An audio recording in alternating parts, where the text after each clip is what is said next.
Hi friends, मी प्रगती तुम्हा सर्वांचं माझ्या ब्लॉगमध्ये परत एकदा स्वागत करते। आज खूप दिवसांनी मी ना असं मोठं ब्लॉग शूट करते। तर आज मी तुमच्यासोबत अंडा कढीची रेसिपी शेअर करणार आहे, तर व्हिडिओला कंटिन्यू करा। करायला गेलं एक आणि झालं एक, असं काहीतरी आज माझ्यासोबत झालेलं होतं। तर मला आज ना भाकरी बनवायच्या होत्या, त्यासाठी इथे मी भाकर तव्यावर टाकून दिलेली होती आणि ना त्यानंतर मी पाणी लावत होते। पाणी वगैरे लावून घेतलं, पण आता ह्याला ना पलटायची वेळ आलेली होती आणि मी फोनवर बोलत होते। फोनवर बोलता बोलता कळलंच नाही की कसं काय ती भाकरी मोडली गेली। बघा ना कसं मी पलटली असं, पण ती मोडली। म्हणूनच म्हणते करायला गेलं एक आणि झालं एक। तुमच्यासोबत पण असंच काहीतरी होत असेल नाही का? सगळ्यांसोबत काही ना काही तर चुका होतच असतात। आता काय तुम्ही म्हणणार की ही सगळ्यांनाच म्हणते हिच्या चुका होतात, तर पण तसं काही नाही।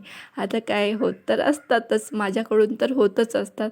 आता ही मोडली तर काय, मला हिला चिपकवायचं काम पडलेलं होतं। बघा ना मी कशी चिकटवू लागली होती भाकरीला। अशा प्रकारे ना मी 2-3 इथे भाकरी टाकून घेतलेल्या होत्या आणि एका साईडला ना माझं भात शिजत होतं। त्यानंतर माझ्या भाकरी वगैरे झालेल्याच होत्या। आता वेळ होती ती म्हणजे अंडा करीच्या मसाल्या करण्याची। तर त्यासाठी ना मी इथे भाकरी झाल्यानंतर अंडी उकळायला ठेवलेली होती। अंडी वगैरे उकडण्यासाठी ठेवली आणि एका साईडला भात पण शिजतच आलेलं होतं। त्यानंतर ना मी मसाला काढून घेतला। त्यासाठी ना लसूण, 2 कांदे आणि टमाटर, मिरची, खोबरं, अद्रक आणि कोथिंबीर एवढे मसाले घेतलेले होते। त्यानंतर ना मी कांदा असं लाल होईपर्यंत तव्यावर भाजून घेणार होते। त्यासाठी ना थोडंसं तेल पण टाकलेलं होतं। छान असं कांदा परतून घेत होते तव्यावर आणि नंतर ना त्यासोबतच सगळे जे टमाटर, मिरची, खोबरं वगैरे होतं ना ते पण मला इथं तळून घ्यायचं होतं, म्हणजे भाजून घ्यायचं। आता परतून घ्यायचं, भाजून घ्यायचं, आता तुम्ही कोणते शब्द वापरता ते तुमच्यावर डिपेंड आहे। त्यानंतर माझं इथं कांद्यांना छान असं भाजायचं आलेलं होतं। छान अलटी-पलटी करून भाजून घ्यायचं आणि एका साईडला म्हणजे अंडी पण उकळलेलीच होती। त्यानंतर कांदा पण भाजून घेतलं मी आणि कांदा साईडला करून ना त्यामध्येच लगेच टमॅटो टाकलेलं होतं। टोमॅटो पण छान असं भाजून घेतलेलं होतं आणि नंतर मग बाकीची होती मिरची, मिरची, खोबरं, लसूण वगैरे ते पण असं भाजून घेतलं। सगळं भाजून झाल्यानंतर ना सगळ्यात शेवटी मी थोडीशी कोथिंबीर घेतलेली होती। कोथिंबीर यासाठी कारण आहे ना ते ताव्याला लागलेलं तेल सगळं ह्या कोथिंबीरला चिकटून निघतं, म्हणून सगळ्यात शेवटी ना कोथिंबीर ताव्याला असं फिरवून घ्यायचं, म्हणजे तेल आपलं निघून जात असते। तुम्ही कसं करताय कमेंटमध्ये नक्की सांगा आणि आजच्या अंडा कढीची रेसिपी तुम्ही पण एकदा नक्की ट्राय करा। तर माझे इथे सगळे जिन्नस भाजून झालेले होते, तर मी छान असं प्लेटमध्ये काढून घेतलेली होती आणि आता मला ना हे अंडे सोलायचे होते। तर मी पण पटापट असे ना अंडे सोलून घेत होते। आज ना अंडे खूप इझी निघत होते, नाहीतर कधी कधी ना त्याचं टरफल असं चिकटून बसलेलं असतं की ते काही बाहेर यायचं नावच घेत नाही आणि तेव्हा ना सोलायला मला खूप जास्त कंटाळा येत असतो। तर आहे ना मी इथे एक एक करून सगळी अंडी ना सोलून घेत होती आणि त्रिशूला पण खायला देत होती। आता तुम्ही पण तुमच्या मुलांना अंडी खायला देता का? देतच असणार। त्यानंतर मी इथे ना सगळं वाटण मिक्सरला फिरवून घेत होते। मिक्सरला छान असं फिरवून घेतलं आणि नंतर मग आपल्या रेसिपीला सुरुवात केलेली होती।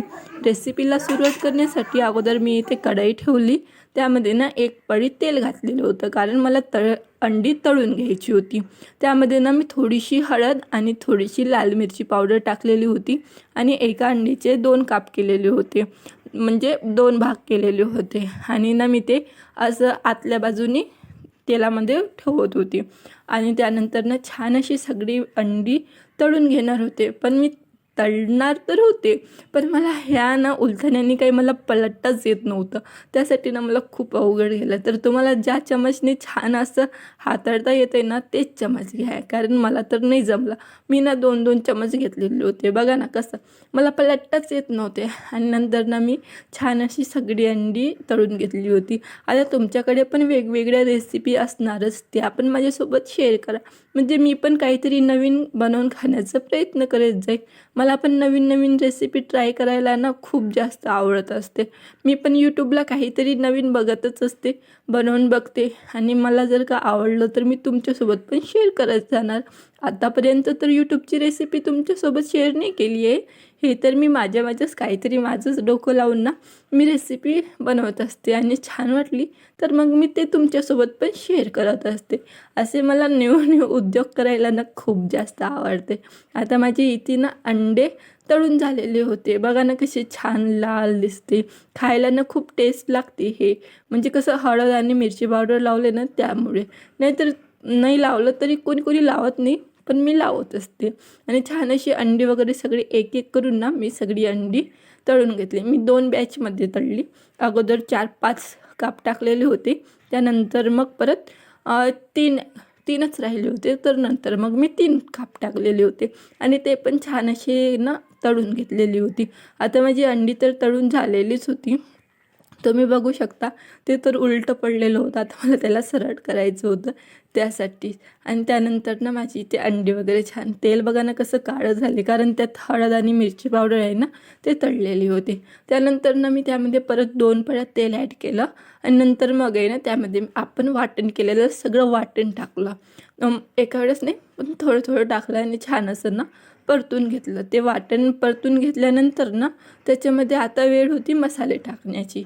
तर मसाले टाकण्यामध्ये ना मी आज मसाल्यांमध्ये धनिया पावडर टाकलेली होती, जिरा पावडर, अंडा करी मसाला, थोडंसं गरम मसाला, लाल मिरची पावडर, हळद आणि थोडंसं चिकन मसाला टाकलेलं होतं आणि चवीपुरतं मीठ. हे सगळं टाकून ना छान असं परतून घेतलं आणि परतल्यानंतर मग 1 मिनिटपर्यंत ना मी तसंच त्याला शिजू दिलेलं होतं. छान शिजलं की कसं मसाला छान शिजलं की भाजीची चव एकच नंबर लागत असते, कारण मसाल्यावर डिपेंड असते की भाजीची चव कशी होणार आहे ते.